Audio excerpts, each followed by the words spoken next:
Bonjour à toutes et à tous. Alors aujourd'hui, je vous propose de transformer une image dans une ambiance particulière. On en vient juste après. Mais là, je vais vous faire une petite communication aussi tout d'abord au sujet de Luminar concernant une offre de rentrée qui m'a été communiquée justement ici. Donc, je vais vous partager cette offre. Il s'agit d'une offre du 30 août, donc aujourd'hui jusqu'au 9 septembre. Et donc, vous allez voir que ça concerne, bon, bien sûr, ce qui va se passer au niveau de Luminar Neo, concernant la nouvelle mise à jour. Vous allez avoir des choses qui vont vraiment être pas mal et je vais vous donner la communication ici. Et j'ai aussi également la communication des prix. Donc vous avez une grande réduction pour les nouveaux utilisateurs de Luminar Neo, plus cadeau de preset, toutes les mises à jour à venir avec la Fall Update 2024. Alors je vous donne les deux énoncés ici. Vous avez les prix pour les nouveaux utilisateurs, Luminar Neo, 1 an d'abonnement, 59 € plus les presets, plus toutes les mises à jour, d'accord. Après, vous avez la possibilité de l'avoir à vie pour les nouveaux utilisateurs, donc là c'est 99 €, 99 € plus des presets gratuits et toutes les mises à jour du Pass Upgrade jusqu'au printemps 2025, parce que au printemps 2025, bien sûr, il y aura encore une autre mise à jour, ça je vous l'avais déjà dit aussi la dernière fois, donc ce sera compris forcément dans votre pass. Alors pour les utilisateurs existants, là vous avez aussi des offres qui peuvent être intéressantes aussi également. Alors, sachez que là, vous avez la possibilité de passer en mode abonnement. Bon, je vous mets les modes abonnement ici parce que, bon, au niveau des prix, ils sont quand même assez accessibles. Vous avez la possibilité d'avoir Luminar Neo en 1 an d'abonnement avec 39 €, d'accord. 1 an pour 39 €, je trouve ça quand même assez accessible.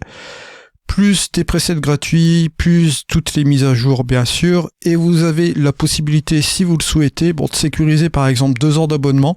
Si vous sécurisez 2 ans d'abonnement, vous avez la possibilité d'avoir à 59 €, plus des presets gratuits, toutes les mises à jour, etc.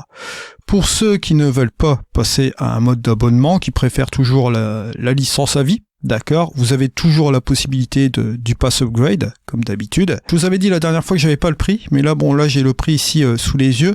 C'est 49 € pour toutes les mises à jour jusqu'au printemps 2025, donc inclus bien sûr.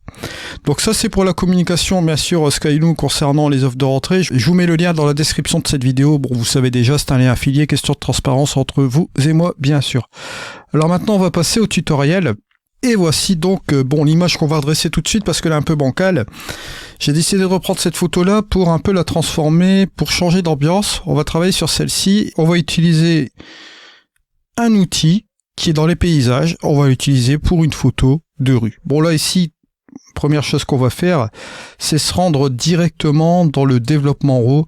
Bon, correction optique là ici, et je vais redresser mes verticales, voilà, comme ceci, d'accord. Comme ça, on est sur une base un petit peu plus solide comme ceci. Et là, je vais ouvrir un peu mes ombres, fermer mes hautes lumières. Pourquoi pas revoir ici mon caméra flat. Bon, je vais prendre un caméra quand même standard. Voilà, juste comme cela. Je vais refaire mon point noir, mon point blanc. Voilà, un peu comme ceci. Et je vais rentrer directement dans un but créatif. Là, j'ai envie de changer d'ambiance complètement. Et j'ai pas envie de me prendre la tête. Bon, là, ce que je peux faire aussi, c'est appliquer un peu de netteté sur mon fichier RAW. Voilà, là, je regarde un petit peu ici. Bon, la netteté, comme c'est un fichier RAW, on peut le mettre tout simplement vers 30, ouais, une trentaine, 34, ouais, ça ira comme ça.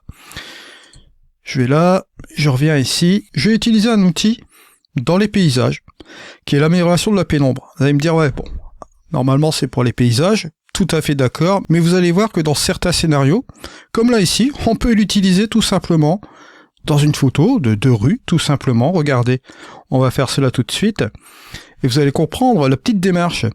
Si je viens ici avec le premier preset, le mauve, si je monte la quantité, regardez ce qui va se passer. Hop, boum, je vais le mettre ici à 50. Regardez la différence. Hop, avant, après. Vous avez déjà changé l'ambiance, vous voyez, vous avez un peu avancé, on va dire, le temps, comme vous le voyez ici. Bon, on arrivait sensiblement ici, comme vous voyez là, la lampe est allumée juste ici, un peu allumée. Donc là, on arrivait tout doucement vers la soirée, mais vous voyez qu'on peut sensiblement améliorer cette chose-là. Et rien qu'avec un curseur, vous voyez, on arrive sur un résultat de transformation comme cela. Regardez, avant, après. Rien qu'avec l'amélioration de la pénombre, j'ai touché, vous voyez, bon, un petit peu d'ajustement sur les tonalités, assez rapidement, et j'ai pris cet outil amélioration de la pénombre et on a déjà ce résultat-là.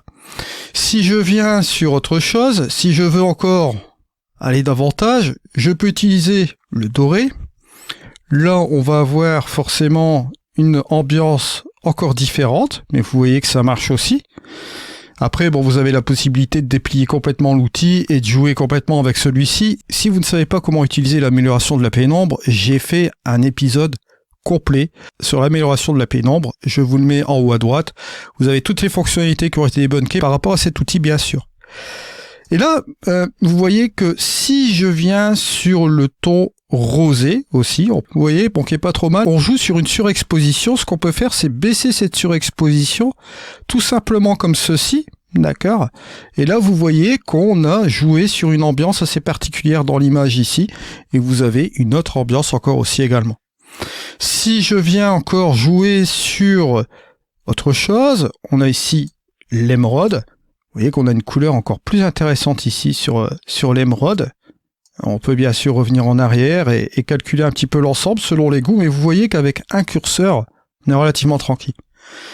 Si je veux, je peux aussi également utiliser le bleu, d'accord, pour, hop, regardez ici, si je baisse ici la quantité de bleu, regardez, boum, je reviens ici. C'est hyper sympa. Ce que je peux faire, c'est baisser mon curseur d'exposition ici, regardez. Juste là. Et là, on en arrive tout doucement sur une heure bleue, comme vous le voyez ici. Avant, après. Je peux même faire quelque chose d'autre. Regardez, je vais revenir dans les modifications. Je vais revenir ici dans mon outil développement. Pourquoi pas aller un petit peu plus 0,53. On revient ici et vous voyez que là, on est sur quelque chose encore de mieux sur l'ambiance de cette image. Vous voyez qu'il y a possibilité de transformer en tout au tout l'ambiance d'une image rien qu'avec cette fonctionnalité-là. Je voulais vous donner cette petite astuce ici aujourd'hui avec cet outil. On peut utiliser, c'est pour ça que je voulais revenir un peu sur Luminar Neo aussi aujourd'hui concernant cela. Bien sûr, vous avez des catégories de Luminar Neo. Ici, j'ai utilisé un outil qui concerne la catégorie paysage, mais je l'ai employé dans une photo qui n'est pas spécifique au paysage. Tout simplement, j'ai pris une rue, vous voyez, juste comme ceci, et j'ai avancé d'un pas, vous voyez, l'ambiance de cette photo. Ça peut être aussi une possibilité, comme vous le voyez ici. Maintenant, je vais vous montrer encore une autre astuce pour aller un petit peu plus loin. Vous pouvez aussi dupliquer votre calque, juste comme cela. On va ici, pendant un instant, masquer ce premier calque et juste en dessous on va tout simplement ici enlever cette amélioration de la pénombre et je vais revenir ici sur mon calque principal ici avec l'outil de la pénombre ici à fond et ce que je peux faire, je peux aller tout simplement dans ma propriété de couche et avoir un curseur général juste comme cela pour pouvoir avoir le contrôle complet de ce que j'ai fait sur mon édition et encore avoir un curseur supplémentaire qui va me permettre de mitiger l'intensité de cet effet, tout simplement grâce à l'aide de ce calque. C'est une possibilité aussi. Vous voyez, vous avez plusieurs choses aussi bien sûr également. Alors vous avez aussi quelques éléments qui sont distractifs. Vous pouvez utiliser la gomme générative, comme j'avais utilisé déjà la dernière fois. Je vous avais fait un épisode complet comment l'utiliser. Je vous mets la petite étiquette aussi également en haut à droite si vous voulez aller voir cet épisode. Voilà. Tutoriel assez rapide concernant deux astuces comme vous l'avez vu ici. Prendre un outil paysage, jouer aussi également avec les calques si on veut encore une intensité supplémentaire. Petite astuce que je voulais vous montrer encore aujourd'hui. Alors, je vous rappelle aussi par la même occasion, vous avez mes packs de presets qui sont disponibles aussi sur le marketplace. Il se peut qu'il va y avoir quelque chose de nouveau qui apparaît sur cette place de marché concernant les packs de presets. Donc, regardez bien aussi cette rubrique. Je vous remercie dans tous les cas de m'avoir suivi. On se retrouve dans une prochaine vidéo. C'était Eddy. Allez, au revoir.